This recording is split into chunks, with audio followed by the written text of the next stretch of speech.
తిరుమల శ్రీవారి లడ్డు ప్రసాదం కల్తీ వ్యవహారంలో కీలక పరిణామాలు చోటు చేసుకున్నాయి. తమిళనాడుకు చెందిన ఏఆర్ డైరీ, ఉత్తరప్రదేశ్కు చెందిన Parag dairy, premier agri foods, alpha milk food సంస్థలకు సంబంధించిన కీలక వ్యక్తులను 3 రోజుల పాటు తిరుపతిలో విచారిస్తోంది.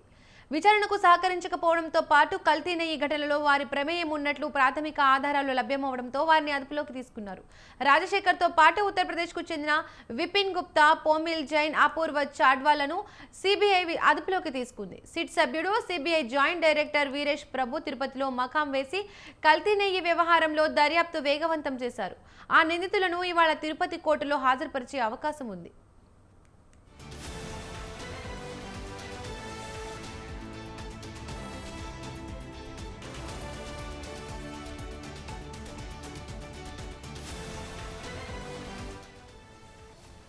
ఏఆర్ డైరీ పేరుతో శ్రీ వైష్ణవి డైరీ ప్రతినిధులే టీటీడీకి నెయ్యి సరఫరా టెండర్లు దక్కించుకున్నట్లు సిట్ తేల్చింది. ఏఆర్ డైరీ పేరును ముందు పెట్టి తప్పుడు డాక్యుమెంట్లు, సీట్లు, ఇతర పత్రాలు ఉపయోగించి టెండర్లలో పాల్గొన్నట్లు గుర్తించింది.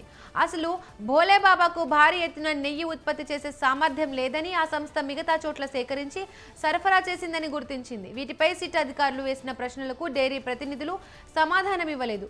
సమగ్ర విచారణతో అక్రమాలను గుర్తించిన దర్యాప్తు బృందం 3 డైరీలకు చెందిన 4గురిని అరెస్ట్ చేసింది.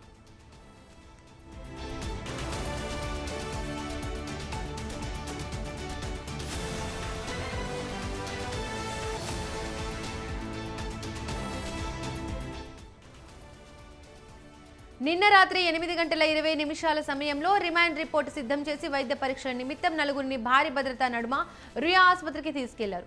వైద్య పరీక్షల అనంతరం రాత్రి 11 గంటలకు 2వ అదనపు జ్యుడిషియల్ మెజిస్ట్రేట్ ప్రవీణ్ కుమార్ నివాసానికి తీసుకెళ్లారు. కేసు విచారణాధికారిగా ఉన్న జిల్లా అదనపు ఎస్పీ వెంకట్రావు, ఏపీపీలు వారిని ఆయన ఎదుట ప్రవేశపెట్టారు. రిమాండ్ రిపోర్టును పరిశీలించిన న్యాయాధికారి 4గురికి జ్యుడిషియల్ రిమాండ్ విధించారు. అనంతరం వారిని తిరుపతి సబ్ జైలుకు తరలించారు.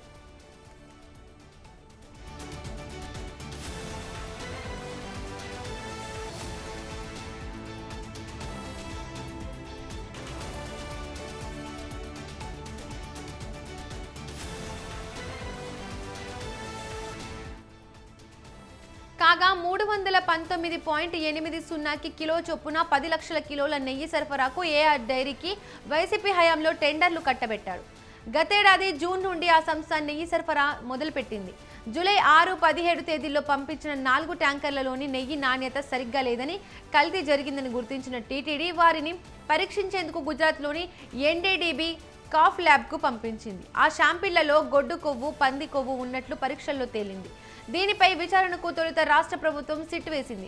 తర్వాత గత అక్టోబర్లో సుప్రీంకోర్టు ఆదేశాల మేరకు సిబిఐ నుండి 2, ఏపీ పోలీస్ శాఖ నుండి 2, food safety and standards authority of India నుండి 1తో బృందాన్ని ఏర్పాటు చేశారు. ఈ సిట్ ప్రస్తుతం విచారణ జరిపి 4గురిని అరెస్ట్ చేసింది.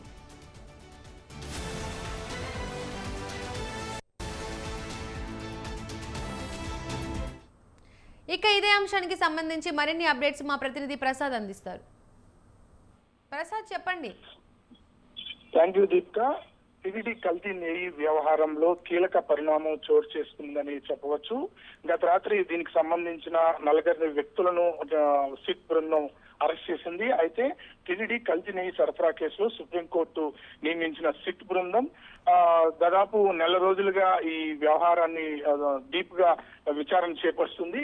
ఈ క్రమంలో గత రాత్రి అలిపిరి భూదేవి కాంప్లెక్స్ లోని సిట్ కార్యాలయం వద్ద హడావిడి కనిపించింది. అటు తిరుపతి పోలీసులు, సిట్ బృందంతో పాటు తమిళనాడుకి చెందిన లాయర్లు అనేక మంది కార్యాలయం చుట్టూ హడావిడి చేశారు. ఈ క్రమంలోనే గత 1 నెల రోజులుగా సిబిఐ జాయింట్ డైరెక్టర్ వీరేష్ ప్రభు ఇక్కడే ఉంటూ విచారణను వేగవంతం చేశారు.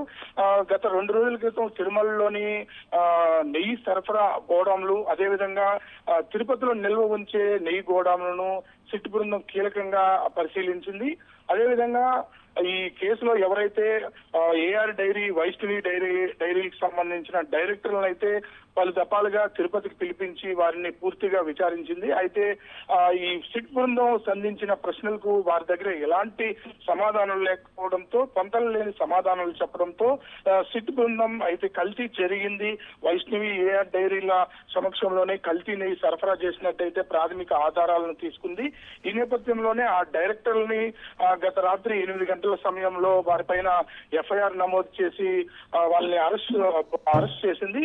వారిని ముందుగా రోయా హాస్పిటల్ తీసుకెళ్లి వైద్య పరీక్షలు నిర్వహించారు.